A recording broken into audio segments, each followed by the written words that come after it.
Hello friends, मैं अंकिता तिवारी। जैसा कि हम सभी जानते हैं कि हम मध्यकालीन भारत का इतिहास पढ़ रहे हैं और ये चीज़ मैंने आपको मध्यकालीन भारत से संबंधित हर एक वीडियो में बताई है कि मध्यकालीन भारत का जो इतिहास है वो बहुत ही विस्तृत इतिहास माना जाता है तथा इसे 3 भागों में विभाजित किया गया है। सबसे पहले भारत पर मुस्लिम आक्रमण, फिर दिल्ली सल्तनत तथा मंगोलों का शासनकाल। हम दिल्ली सल्तनत के बारे में पढ़ रहे हैं, जिसमें दिल्ली सल्तनत पर अनेक वंशों ने शासन किया था। सबसे पहले गुलाम वंश का शासनकाल माना जाता है, जिसको कि हमने विस्तार पूर्वक पढ़ लिया है और उससे संबंधित महत्वपूर्ण प्रश्न उत्तर को भी हम कर चुके हैं। आज इस वीडियो में हम दिल्ली सल्तनत के दूसरे महत्वपूर्ण वंश खिलजी वंश के बारे में पढ़ेंगे कि खिलजी वंश क्या था, उस पे किन शासकों ने शासन किया। खिलजी वंश का शासनकाल 1290 से 1320 ईस्वी तक माना जाता है तथा खिलजी वंश पे मुख्यतः 4 शासकों ने शासन किया था। सबसे पहले हैं जलालुद्दीन फिरोज खिलजी, जिनका शासनकाल 1290 से 1296 ईस्वी तक माना जाता था। फिर है अलाउद्दीन खिलजी, जिनका शासनकाल 1216 से 1316 ईस्वी तक माना जाता था। मुबारक शाह, जिनका शासनकाल 1316 से 1320 ईस्वी तक माना जाता है। फिर है सबसे अंतिम शासक नसीरुद्दीन खुसरो खां, जिनका शासनकाल 1320 ईस्वी माना जाता है। जलालुद्दीन फिरोज खिलजी। जो जलालुद्दीन फिरोज खिलजी थे, उन्होंने गुलाम वंश के शासक क्यूमर्स खां की हत्या करके खिलजी वंश की स्थापना की थी, इसलिए इन्हें खिलजी वंश का संस्थापक माना जाता है। जलालुद्दीन खिलजी ने दिल्ली के समीप किलोखरी महल में अपना राज्याभिषेक किया था। जिस समय वह सुल्तान बना, उस समय वह 70 वर्ष की आयु का था। अर्थात जो जलालुद्दीन खिलजी थे, उन्होंने दिल्ली के निकट ही एक किलोखरी नामक किले में अपना राज्याभिषेक किया था, वो भी 70 वर्ष की आयु में। ये सबसे उम्रदराज शासक माने जाते थे। जलालुद्दीन फिरोज खिलजी का एक भतीजा अलाउद्दीन खिलजी था, जिसकी कुशलता के कारण जलालुद्दीन फिरोज खिलजी ने उसे सेनापति नियुक्त करके दक्षिण भारत के अभियान पर भेजा था।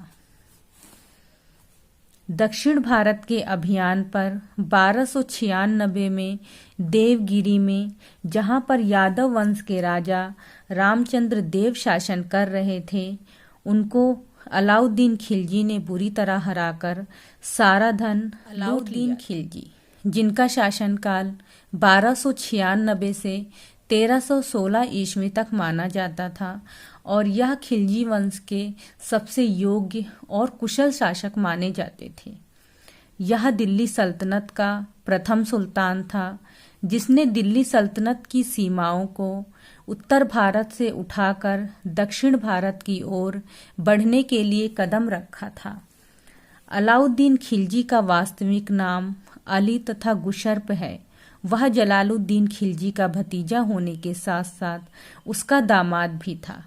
अर्थात जो अलाउद्दीन खिलजी थे, वो जलालुद्दीन खिलजी के भतीजे थे तथा इनकी योग्यता और कुशलता को देखते हुए जलालुद्दीन खिलजी ने इन्हें अनेक पद सौंपे थे और उसके साथ साथ ये जलालुद्दीन खिलजी के दामाद भी थे। अलाउद्दीन खिलजी द्वारा किए जाने वाले महत्वपूर्ण कार्य। राजत्व का सिद्धांत, जिसमें सबसे पहले है राज्य को धर्म से अलग करने का सिद्धांत। अर्थात जो अलाउद्दीन खिलजी थे, उनका मानना था कि राज्य को हमेशा धर्म से अलग करके ही रखना चाहिए, मतलब राज्य को धर्म से कभी नहीं मिलाना चाहिए। इस्लाम धर्म के सिद्धांतों के अनुसार कार्य न करना, अर्थात जो अलाउद्दीन खिलजी थे उन्होंने इस्लाम धर्म के सिद्धांतों के अनुसार कभी नहीं कार्य किया। हमने गुलाम वंश में पढ़ा था कि शासकों को खलीफा से मान्यता प्राप्त होती थी, जो कि इस्लाम धर्म का एक सिद्धांत है, लेकिन अलाउद्दीन खिलजी ने किसी भी ऐसे सिद्धांत को नहीं माना। बलबन के समान निरंकुशता से शासन करना। बलबन, जो कि गुलाम वंश के शासक माने जाते हैं, यह भी एक योग्य और कुशल शासक थे। इन्होंने निरंकुशता से अपना शासन किया था, अर्थात बलबन ने अपने शासनकाल में निरंकुशता की कई नीतियों को बनाया था, जैसे रक्त और लौह की नीति, जिसमें एक शासक के हार जाने के बाद उसकी संपत्ति को जब्त कर लिया जाता था तथा उसके बीवी बच्चों को दास बना लिया जाता था। अलाउद्दीन खिलजी ने भी बलबन के समान ही निरंकुशता से शासन करने को उचित माना था। अलाउद्दीन खिलजी के समय हुए विद्रोह। अलाउद्दीन खिलजी द्वारा विद्रोहों को सफलतापूर्वक दबा देना, अर्थात जो अलाउद्दीन खिलजी थे वो जलालुद्दीन खिलजी की हत्या करके शासक बने थे, इसलिए उनके शासनकाल में कई विद्रोह भी हुए थे और कई उनके द्वारा अध्यादेश जारी करना, अर्थात इन विद्रोहों को दबाने के लिए सफलतापूर्वक अलाउद्दीन खिलजी द्वारा कुछ अध्यादेश जारी किए गए थे। सबसे पहले है अमीरों की सुविधाओं में कमी करना। अमीरों को कुछ उपहार तथा संपत्ति दी जाती थी, जिसपे कि अलाउद्दीन खिलजी ने रोक लगा दी थी। गुप्तचर विभाग की स्थापना करना। अलाउद्दीन खिलजी ने गुप्तचर विभाग की स्थापना की थी, जिससे कि जो गुप्तचर विभाग के लोग होते थे वो राज्य में विद्रोह उत्पन्न होने से पहले ही इसकी सूचना शासक को दे दिया करते थे। राज्य में मदिरा, शराब, भांग, जुआ जैसी चीजों पर प्रतिबंध लगाना। दावतों और विवाह समारोहों पर प्रतिबंध लगाना, अर्थात जो अलाउद्दीन खिलजी थे उन्होंने अमीरों की दावतों और विवाह समारोहों पर भी पूरी तरह से प्रतिबंध लगा दिया था। राजस्व और कर व्यवस्था। अब अलाउद्दीन खिलजी के समय की राजस्व और कर व्यवस्था कैसी थी, इसके बारे में हम पढ़ेंगे। कर में वृद्धि करना। शासन को सुव्यवस्थित ढंग से चलाने के लिए तथा सेना को वेतन देने के लिए अलाउद्दीन खिलजी ने अपने शासनकाल में कर में वृद्धि कर दी थी। भूमि माप की प्रथा का प्रारंभ करना। माना जाता है कि अलाउद्दीन खिलजी एक पहले ऐसे सुल्तान थे जिन्होंने इस प्रथा का प्रारंभ किया था। करों के प्रकार। चराई कर। चराई कर उस कर को कहा जाता था जिस भूमि पर पशुओं को चराया जाता था, उस भूमि का कर देना पड़ता था। घरी कर। घरी कर एक ऐसा कर होता था कि जिस भी जमीन पे आप मकान बनाते हो उसका आपको सरकार को कर देना पड़ता था। अलाउद्दीन खिलजी ने यह सारे कर वसूलने के लिए एक पद नियुक्त किया था, जिसे मुस्त खराज कहा जाता था, और इसके लिए विभाग बनाया गया जिसे दीवाने मुस्त खराज कहा जाता था। स्थायी सेना का गठन करना तथा नगद वेतन देना। अलाउद्दीन खिलजी से पहले जितने भी शासकों ने शासन किया था वह सेना तभी रखते थे जब उन्हें सेना की आवश्यकता होती थी, लेकिन अलाउद्दीन खिलजी ने अपने शासनकाल में स्थायी सेना को गठित किया था और वह उसे नगद वेतन भी देते थे। सैनिकों की हुलिया लिखने की प्रथा का आरंभ करना। घोड़े दागने की प्रथा का आरंभ करना। बाजार व्यवस्था। अलाउद्दीन खिलजी ने अपने शासनकाल में एक सुसंगठित तथा सुव्यवस्थित बाजार व्यवस्था का गठन किया था, जिसमें चीजों के दामों को नियंत्रण में रखना, मूल्य नियंत्रण प्रणाली को दृढ़ता से लागू करना तथा बेईमानी करने पर कठोर सजा देना सम्मिलित है। अलग अलग बाजारों का प्रबंध करना। खाद्यान्न बाजार। खाद्यान्न बाजार एक ऐसा बाजार था जिसमें कि खाने पीने की सारी वस्तुएं उपलब्ध होती थी, जैसे अनाज, फल, सब्जियां आदि। निर्मित वस्तु बाजार। निर्मित वस्तु बाजार वह बाजार थे जिसमें निर्मित वस्तुएं खरीदी जाती थी, जैसे बर्तन, मूर्तियां आदि। दैनिक वस्तु बाजार। रोजमर्रा की सारी चीजें दैनिक वस्तु बाजार में मिलती थी। पशु गुलाम बाजार। पशु गुलाम बाजार एक ऐसा बाजार था जिसमें पशुओं का क्रय विक्रय किया जाता था। निर्माण कार्य।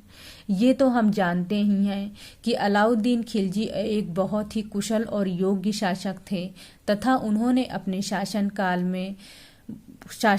में बहुत सी चीजों का निर्माण किया था। उसी तरह उन्होंने अलाई दरवाजा एवं कुशक ए शिकार का भी अर्थात जो अलाउद्दीन खिलजी थे वह एक कुशल विजेता की तरह शासन करना चाहते थे, इसलिए उन्होंने सिकंदर ए सानी की उपाधि धारण की थी तथा एक अलग धर्म की स्थापना की थी। लेकिन माना जाता है कि इस अलग धर्म की स्थापना में वो असफल रहे थे। साम्राज्य विस्तार। अलाउद्दीन खिलजी पहला सुल्तान था जिसने दक्षिण भारत का अभियान चलाया था। अपने साम्राज्य विस्तार के क्रम में गुजरात, रणथंभौर, बंगाल, चित्तौड़ और दक्षिण भारत जैसे क्षेत्रों में अभियान चलाया था। जो चित्तौड़ के किले पे आक्रमण किया था अलाउद्दीन खिलजी ने, माना जाता है कि चित्तौड़ उस समय वहाँ के जो राजा थे वो राजा रतन सिंह थे और उनकी एक रानी थी पद्मावती, जिसको कि पाने के लिए अलाउद्दीन खिलजी ने चित्तौड़ के किले पर आक्रमण किया था।